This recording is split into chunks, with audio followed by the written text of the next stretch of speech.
sit? I'm going to sit here, you sit there. Hello. Hi. Hello. Hello. Oh, good. They're both working. Welcome to our panel. What's our panel called? I don't know. Panel. So welcome. How is everybody today?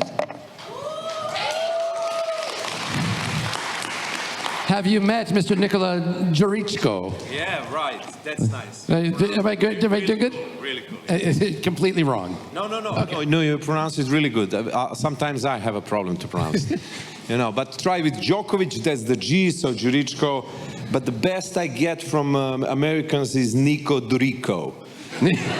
It's like Duran, but nevertheless, it's okay. They call every Nikola is mostly female name. Yes. So they were Nikola. I said, no, okay, do it Nico. So that's it, Nikola Djuricko. Excellent. All right, so Nico Rico. Nico Rico. There we go. That's fine. Yeah. I think you were on 21 Jump Street, I think. Was that the... Yeah. So we're here to talk about, theoretically, we're going to talk about the journey of a European movie star starting fresh in Hollywood and joining worldwide successful Hollywood projects. Yeah. Maybe. I think the conversation is going to be a little bit more free-flowing than that. But we're going to start, I guess we'll just start by asking you to give a little bit of your resume. Where do you come from? So I was born in Serbia, Belgrade. I lived all my life until recently there. I worked very nice movie with Angelina Jolie, her first movie, Blood and Honey. And I played there. She was directing that movie, and she was really kind and helpful to find me an agent in London. So I had a couple of meetings. I met one agency. They were live me, and I started working some co-productions, whatever. But you maybe don't know because you're a European Union. But when you're a Serbian, you cannot travel and work anywhere. So it's quite complicated. And in one moment, I just felt that my career is stuck because I got 2 jobs, really nice jobs in London and everything, and I lost it because of the working permits, visa, whatever. So that was really devastating, and so I decided, let's go to America.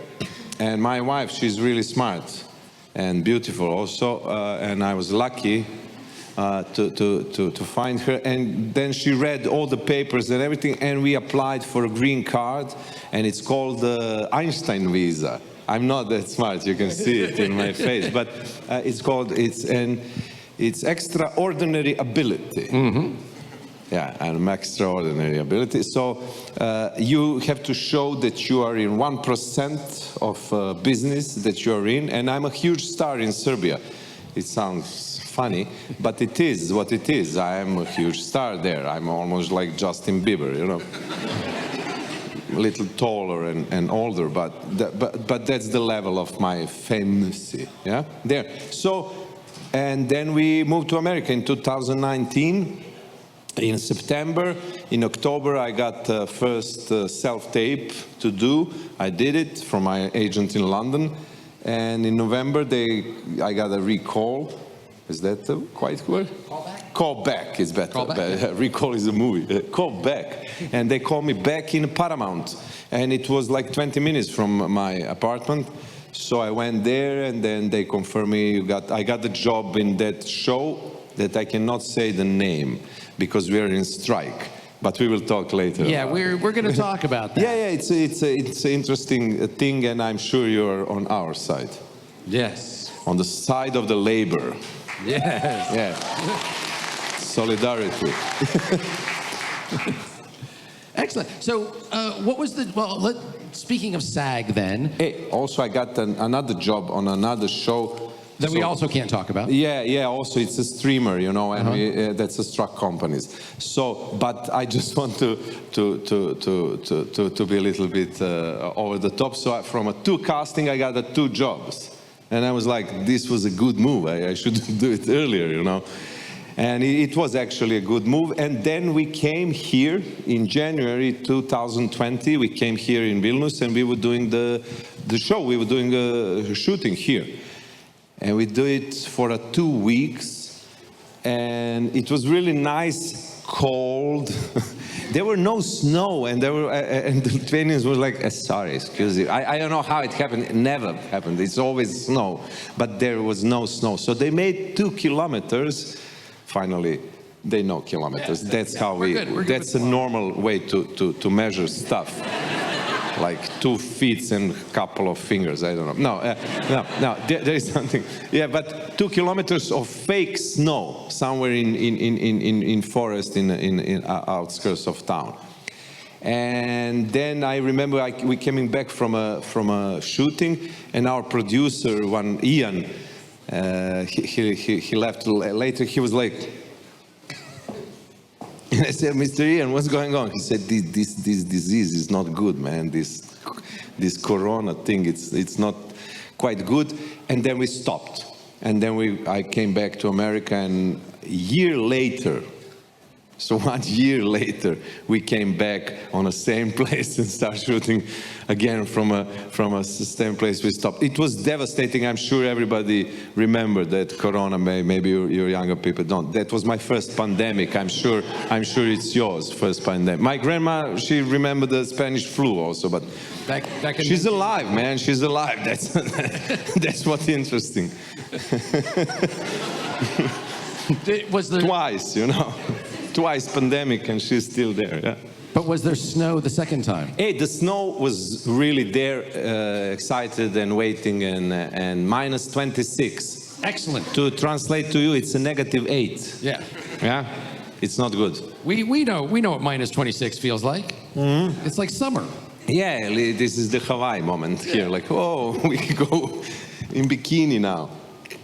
I thought maybe the camera will stop working, it's minus 26, but these Lithuanian cameras are like, okay, we are more warming up now. And the crew, all the people, all the people in the crew, they have some electricity in the boots and jackets and everything. It's because you're at least 8 hours outside. But we were in costumes, so I could. But luckily I was in a good costume. But my colleague Vlasiha, Tom, he didn't have a hat. He had just shirt, And in one moment you see he's losing it, He's like, oh, come on, Tom, don't go to the light. Don't chase the horses or whatever you see now. It was really something. Really, that was the coldest I ever experienced. I experienced minus 20 when I was in the army, and it was like stupid, but this was something. This was really something. Luckily, there was no wind. Yeah. If there were wind, I think we would be dead. Yeah. I'm glad Lithuania could give you a new experience like that. Yeah. When you watch it on a show, you just see the smoke coming out of our mouth. It's like minus 10 or 5 or 6-ish, but it's 26-ish. It is really something. You cannot touch anything. You're a Lithuanian. Yeah. So, okay, getting back to SAG for a second. Sorry, mate. No, you're fine. What was the role that got you your SAG card, that got you into the union? Those two, because you must join in one moment. It is really complicated. A lot of my colleagues, it's like you need to get to the syndicate, you get to get the Screen Actors Guild, that's the SAG. It's like a syndicate for actors, for TV or movies, whatever. And it's one of the biggest syndicate and maybe oldest. Maybe the truck drivers, they are the oldest one, I'm sure. But so those two jobs was must join to the syndicate, and it's quite nice because I'm a huge star. I told you in Serbia, but they can make you work 12 hours or 16 hours, or sometimes you can skip a lunch. When you're in SAG, no bullshit like that. You're gonna have your lunch and no more than I think 10 hours or something. So that's really nice. Also, what is most important is those residuals. So you get something when the show is on, you get something back. We don't have that in Serbia, and it's really devastating. I have 40 or something, Google me, please. I have 40 or something movies or TV shows, and I got 0 every time I saw that on television. So it's not nice. The SAG allowed actors, and it's a beginning of the SAG rules. They say actors live to work, but they live while they don't work. So we need to take care of them even then. And this is one of the things that the strike is about. It's one of the reasons that we can't mention the show. The main two or almost three things that we are in strike. The first thing is that residuals. So the strike companies are technical companies. You know, they are not, they're producing something else, like Apple. They make watches, phones, and also content. It's a different thing with other content providers, or streamers, how we call them. They don't share how much people watch our show. You know, they don't share the information about that. So it's very hard and complicated for a syndicate to calculate a formula how much you should. But to keep it simple, like Snoop Dogg, explain it. In good old days, I sell 10,000 records. If I get $1 for a record, so it's 10,000 bucks for me. It's easy to understand. And now you don't know how many albums he sells, and that's why he don't get anything. And it's not fair. In the beginning, we understood, the SAG understood it was the beginning of streaming. Nobody knew how it will end, but ended very well. We meet each other, you watch very cool content, we are free of commercials, we are free of any kinds of censorship. You can drink, smoke, die, kill, all the good stuff. You can do it finally on a telly, you know, you don't have any kind of censorship. But and they hire the best people, and the best people move to work for streamers and everything. But now it's a new deal, it's a time for a new deal. And I think it's a quite nice proposal, actually. It's not something out of this mind. We have two very famous actors. They were on Venice Festival this year, Adam Driver and Jessica Chastain, and they were promoting their movies because that small companies were signed a contract with SAG. So our demands can be fulfilled with small companies. So I'm sure that the huge companies can fulfill them also. So the proposal is something really fair and normal, nothing excess. Well, and I think just to put it in terms here, one of the things that's happening with actors is, in order to get insurance through SAG, through the industry, through the union, is you need to make $26,000 a year as an actor.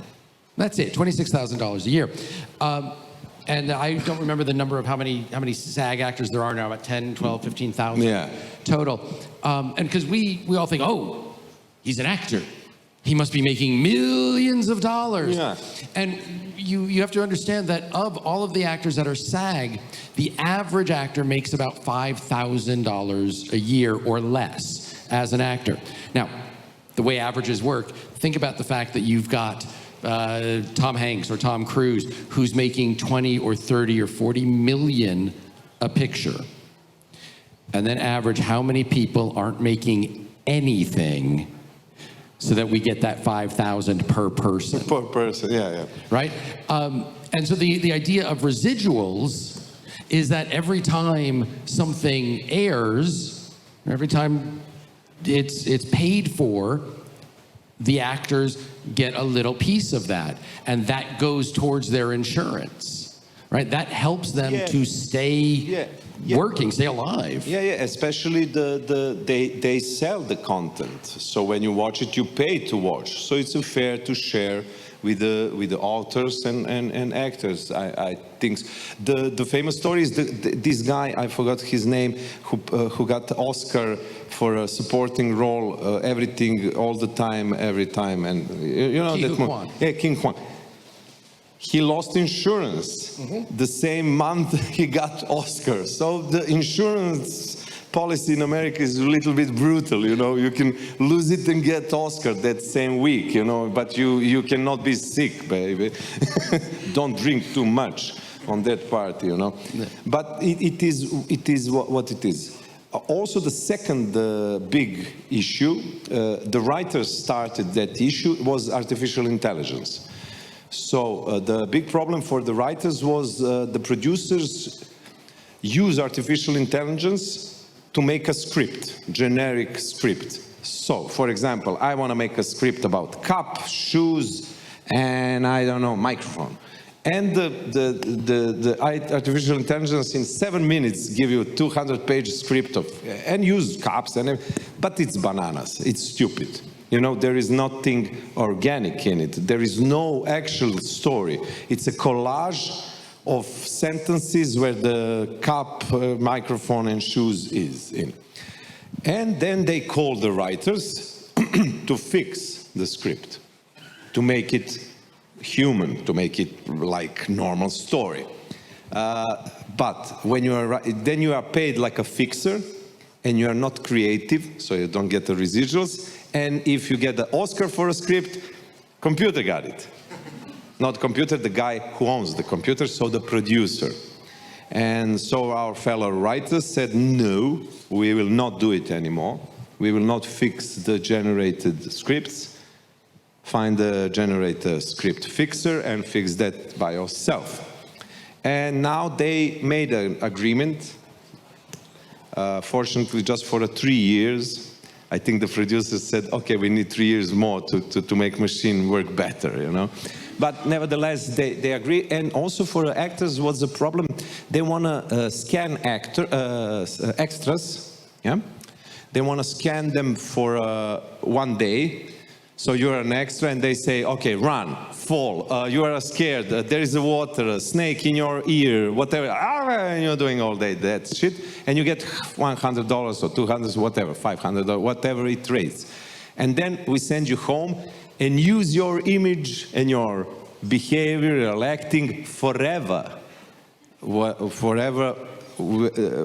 in time, and never pay you again. And we as actors and screen actors, syndicate members, it is really scary because, you know, in American Anglo-Saxon law, if something passes, it will pass. So what can stop them to use Tom Cruise in every movie? Chasing Tom Cruise. So all the bad guys and the good guys and the girls and the boys and the taxi drivers, they're all Tom Cruise. And they can do it and pay zero to the Tom. And we say, wow, this is really not nice. So when we talk about this strike, they say it a couple of times, I read some articles, maybe it's too alarming, but they say this is the canary in a coal mine. Mm-hmm. This is not just a strike, workers against the bosses, give us more money and less work, can we do it?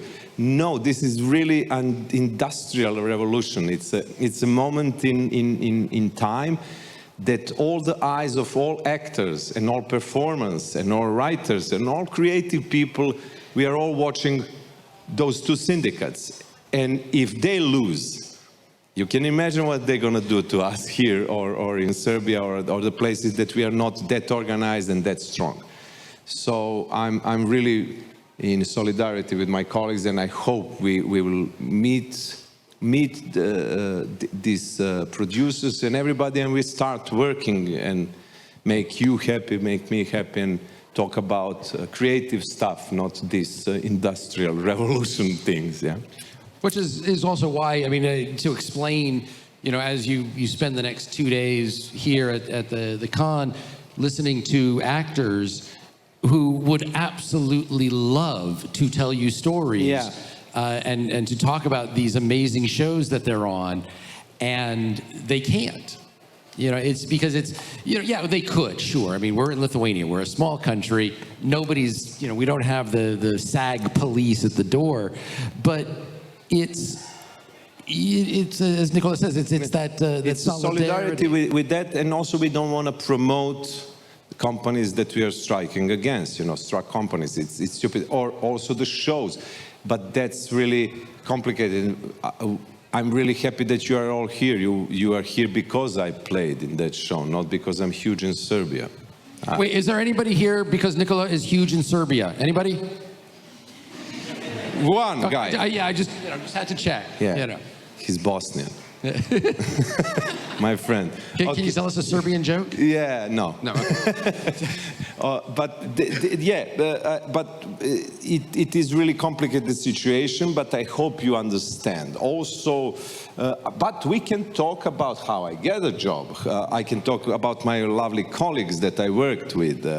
I can talk about the lovely writers, the Duffer brothers who invented the show and everything. They're really something.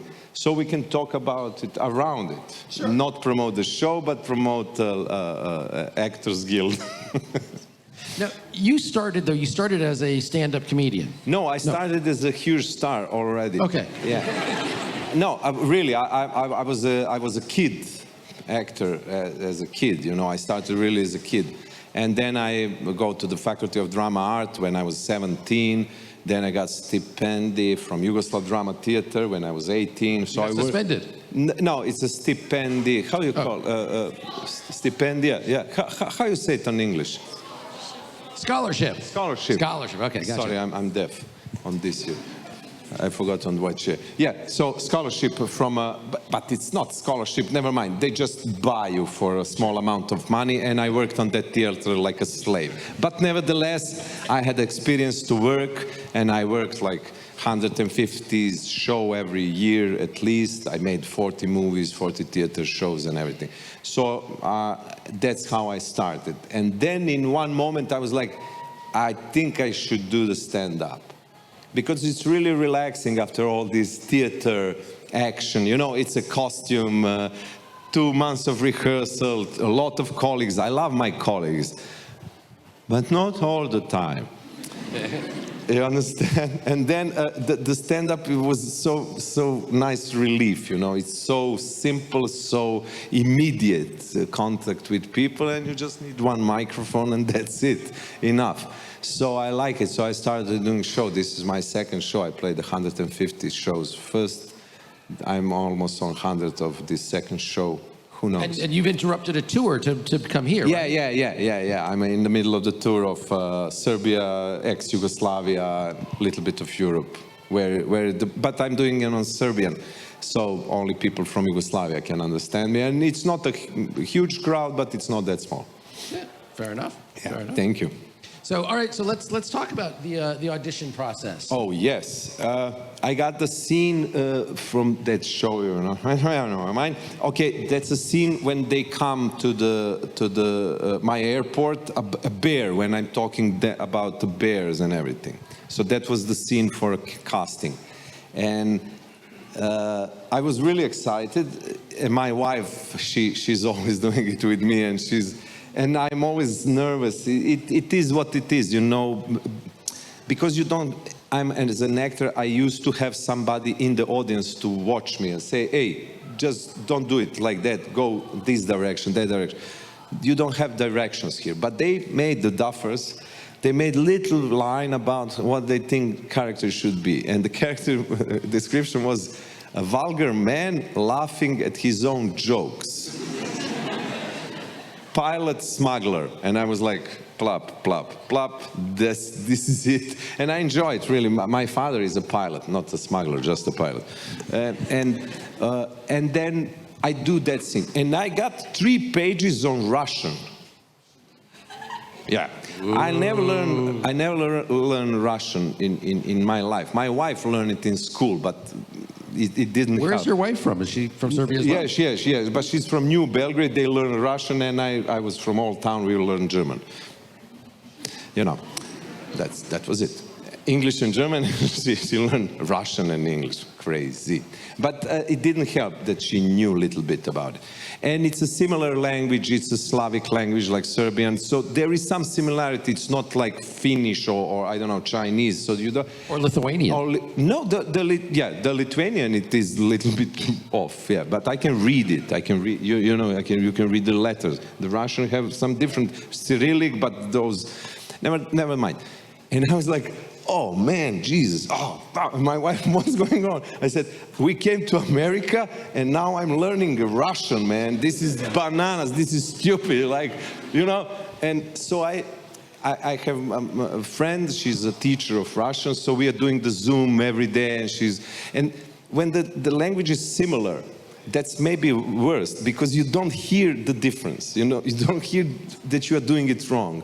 So I was learning, and I learned first page, and other 2 pages I learned to read. I couldn't remember. I was like blocked. I could. So we do the video. We do the self-tape, and we send that. 1 month later, they call back, and they call back in Paramount. So I have 1 week so I'm just learning those Russian lines. I thought maybe if I learn those 2 pages, I will get the job. So I didn't touch this English scene at all. I said, okay, I know this about bears, I know that. But this Russian is bananas. So I went there, and there was a couple of guys looking. That's also crazy when you're going to the casting, you know, there are people looking like you. But the same look like you, you know, you just say, wow, you know? And they were in the room, and you know they are for the same role, and you hear the guy inside doing it already, and I said, oh, geez, maybe I should change something or whatever. But I told you I'm a huge star, so I'm used to competition, and I really like competition. I like when I see people, when I see the casting director like this, you know, they were reading papers or whatever they do, but I really like to see them, and I think they really like to see me. So I came in, and the lady say, what do you want to do? Do you want to start maybe with the scene? I said, no, can I do the Russian? She said, no, we see you can speak Russian. You don't have to do the Russian scene. And that was it. But maybe that helped, you know, I was relaxed. I didn't think too much, you know, you were just relaxed. You're just doing it. I was like, I was behaving like crazy, vulgar man laughing at his own jokes. I was just read what the brothers wrote it down. And 2 weeks later, my agent sent me big letters. Nico, congratulations. It's a Stranger Things. I said, whoa, because we didn't know what we are doing. We didn't know what is the show. You can get some idea basically through but they're lying. There was a different characters coming to whatever. So I was, and he said, the brothers want to meet you. Are you available tomorrow? And I'm joking, like, let me check my schedule. I don't have a schedule, you know. I said, okay, I can do it. He said, it's somewhere in Hollywood Hills, no, he said, we don't know where it's going to be, and we don't know time. I just need to check, are you available? I said, I'm available. 1 hour later, he sent me a mail. He said, time, 2 p.m., where? TBD. And Americans love those 3-letter words, like DMV, FBI, CIA, all the CPA, LSD, whatever. You know, they just use it. Sometimes it's good, sometimes it's drugs. Yeah, sometimes it's cops. You know, so it is what it is. But I didn't know that because I'm lost in translation. Do you guys know what TBD means? No, don't tell them. Don't tell them yet. Those who don't know, those who don't know. So me and my family have, my wife, I told you already, she's smart. And we always check together when we do the English mails, just to be sure that we are not lost in translation. And she was, I don't know where, in that moment with the kids or whatever, and I was like pissed of where you are. And I'm doing a TBD on a Google map. And I said TBD. And then I'm trying to call her, and I see 3 days and 17 hours. Somewhere in Canada. And I think I should be tomorrow there in 2 p.m. So if I start driving now, maybe I can call them tomorrow and say, I'm in a traffic jam. Can I be late 2 days? You know? And I'm thinking, no, I'm going to take a plane, but Canada, somewhere in really north of Canada, where I thought maybe they're shooting the show there, you know? It looks like snow. I didn't know that they should do it in here. And I'm sending to my agent, and the assistant is on CC. And I say, I'm available tomorrow, but I'm not sure about this TBD I'm finding on a map. I'm not sure I'm finding good stuff on a map. A second later, my wife is calling, she's laughing and she's pissed. at the same time. How stupid you are. You are full. You are totally full. But why did you do it? Say what? It's to be determined, not to be decided. It's going to be TBD, mean to be decided. I didn't know. But there is some TBD company in the north of Canada. If you want to go there, like 3 days or 70 hours, like, what? Where is this thing, you know? Oh, man, that was embarrassing. But I think the assistant thought it was a joke. Yeah. So it passed like a joke, but it's not. I was just lost in translation. So, yeah. And, okay, of course, and then next day I was like, relief, it was some Hollywood Hills. It's 20 minutes when I put it on my Google. Yeah, 20 minutes. So I went there and it was really something. I was a huge, not huge fan, but I was a fan of the show. I watched it a lot of times. And a lot of my friends were huge fans. So I went there and that's the room, it's a writing room. You know, it's a big villa, whatever, but they just use it for writing. And you come in and there's a big table like this. And they were writing all the stuff and the parallel, what actor will be there, what the character will be, and the storylines and everything. And it was so fun. And the brothers were like so cute, you know. They were like really some cute boys. Like they were like in a school, you know, those two boys that are always drawing something and laughing between themselves, you know, like. Who are those boys? Like, they look like some losers, if you think about it. Yeah, really, you can be mistaken by those two losers.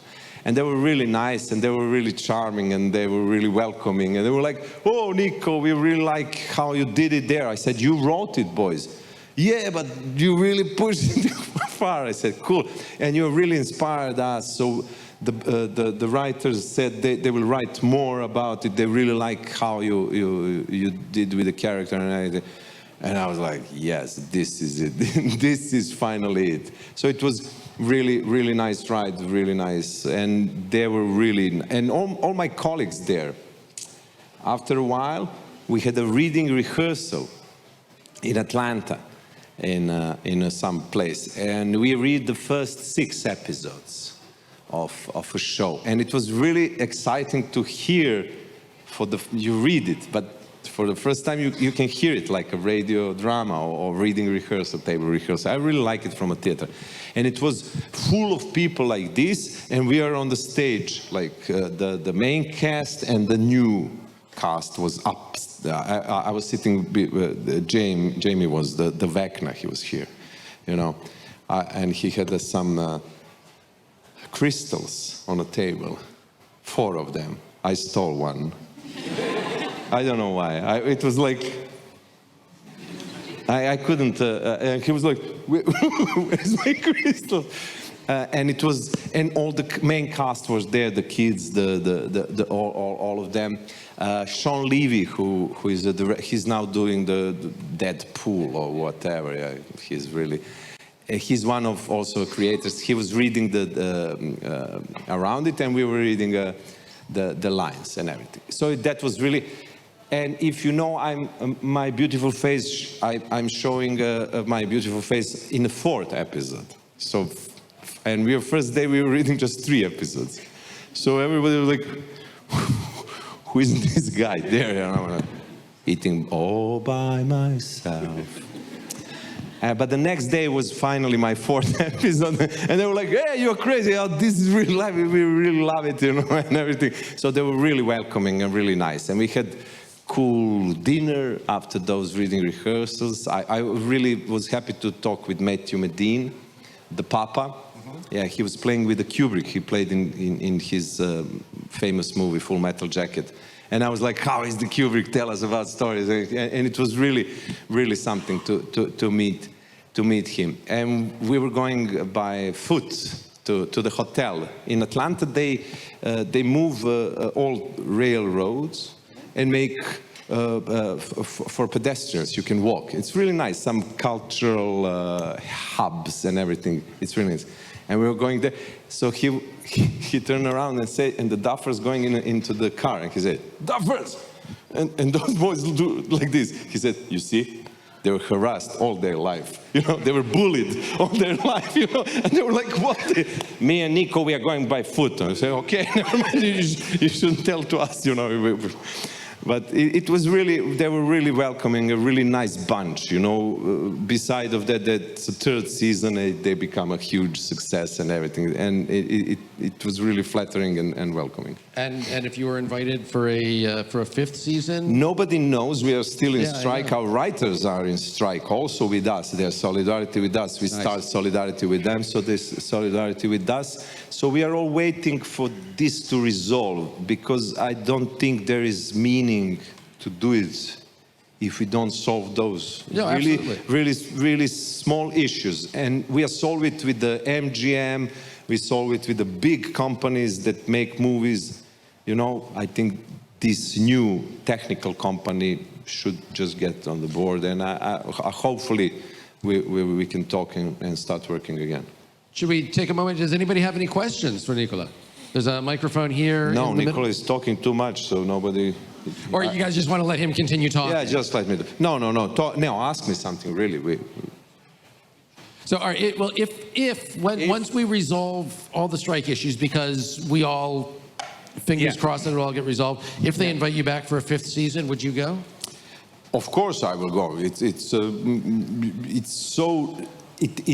is why I came to America, you know. I wanted to work in the biggest production with the best in the job, and I think this was one of that opportunities. You know, I worked, I told you already, 40 movies, blah blah blah, but it's always, we have 26 days to make a movie, and we have 26 days for one shot here if we want it, you know. So we're really doing it, and all the props, all the crew, all the camera operators, the makeup. That was also really nice collaboration for this crazy golden teeth. Yeah? Is that teeth? Yeah, that was also nice collaboration. Also my face, my laughing, whatever we do. Also the plane. Oh, sorry, boy. We have a question. If you yeah, I see. I'm sorry if I interrupted. No. Hi, Nikola.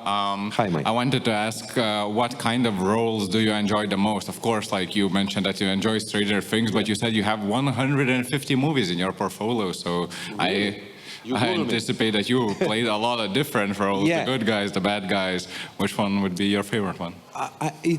I don't want to sound like a country singer. I like all my songs, but in a way, it's a learning curve. You know, sometimes you think you like what is easy for you. You know, like a comedy, whatever. You know, that's my spot. So I feel comfortable there. But sometimes it's really helpful not to be comfortable, to go somewhere where you are not. Maybe you're gonna flop, maybe it's going to bad, but you're gonna learn something. You're gonna be better. And I really like this job. I like my craft. I really want to make it better and better, especially now when I'm acting on different languages. You know, the language is different languages here, and your language is here. So when I learn the lines, I need to rewire. I need 3 days to learn the lines on English. But to be quite honest, I always felt really comfortable in any kind of comedy. Okay, thank you. Thank you, bro. Thank you for the question. Have you found that before the strike, but that with the success of that show, are you getting more calls? Are there more auditions happening for you? Not so many. You know, they always put you in a draw, and it's a non-native speaker, how they call us. Polite way to say foreigner. But it is what it is. And most of the time it's typical Russian mafioso, blah, blah, blah.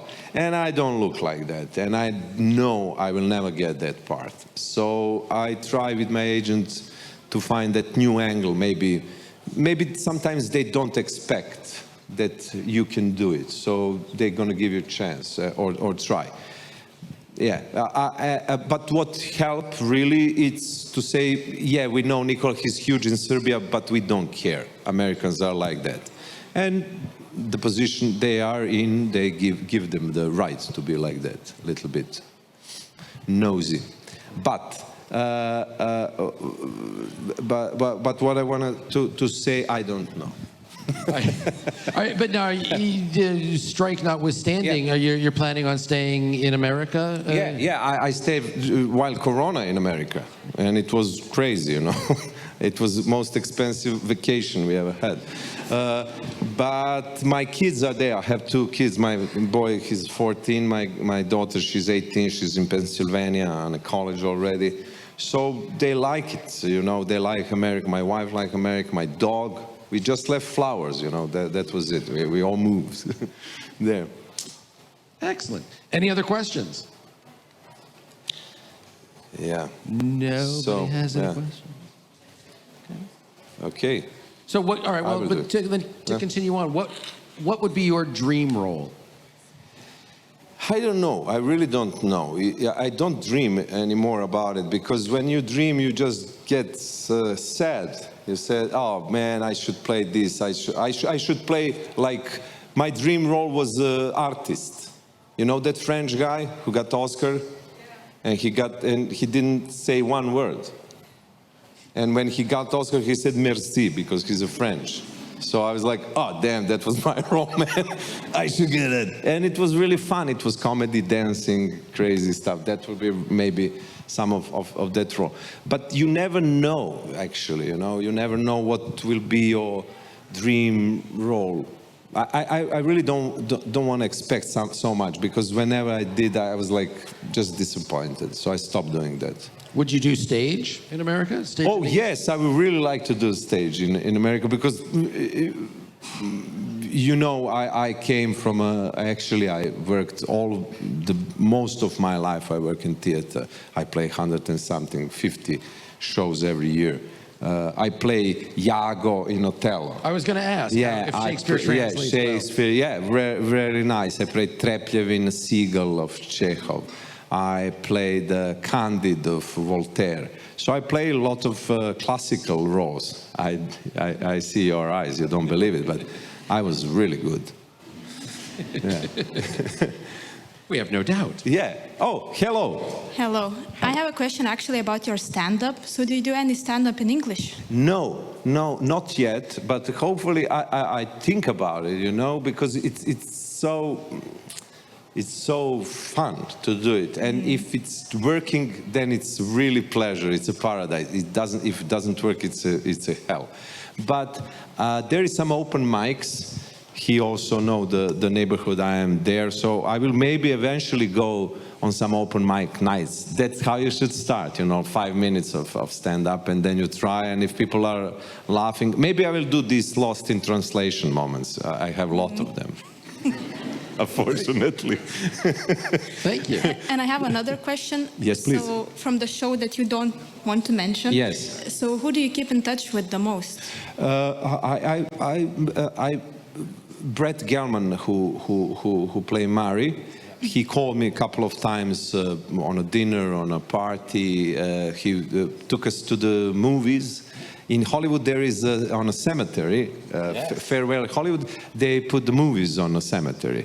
It's not exactly on the dead people, but dead people around you. There is some square, big square with a big wall. And we watched, I think it was Back to the Future, Ferris Bueller, Day Off, that iconic American movies, and it's quite nice. You're lying down, there is a beer.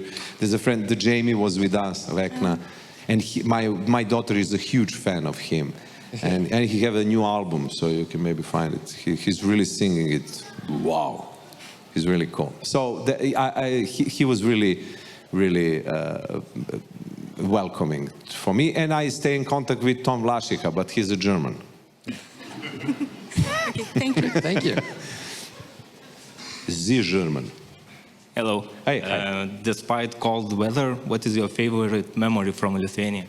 My favorite, now it's favorite, but while it was happening about Vlasica, because he's German, whenever we don't shoot, we don't have a work, he said we should go by steps to the castle up. Maybe it's not in this direction, you know, and it's 100 or something. And he said every step is 1 second, you add 1 second to your life. So we had a lot of seconds to our life, you know, every time. And I was so pissed every morning. He said, are we going? I said, I don't know, Tom, maybe today I have enough seconds already. No, come on, you should go. They're Germans, you know, they love to exercise. I'm from Serbia, no. So we went every day, almost every day. So now it's really funny for me when I see a castle. I say, oh no, I'm all alone. I will not do it. But that was really fun. We were doing that. I was so excited when we finished. You know, when you climb, you're like, yes, because now it's all downstairs, lunch, free time. You know? So I really enjoy it. Yeah. And have you tried any Lithuanian meals? What? Food. Oh, food, yes, we try everything. I find it really quite similar to the European cuisine, so I'm used to it, you know. I really like it. I like the beer most of the time, and most of the time we were talking about basketball. That was with the Lithuanians, with the crew, like Sabonis, Kashanovs, and they know our guys and everything. And remembering, do you remember that semifinal? Yeah, do you remember that thing? And it's always some rivalry between our two countries. Yeah. Thank you. Thank you, bro. Thank you so much. Thank you. Great. I think that's our time, yeah? Really? That is our time. Oh, I just... So, we're just getting started, but thank you all very Mañana much. we have this panel, so Yeah. come again and listen to this thing again. Thank you all for coming. Thank you, Nikola. Thank you.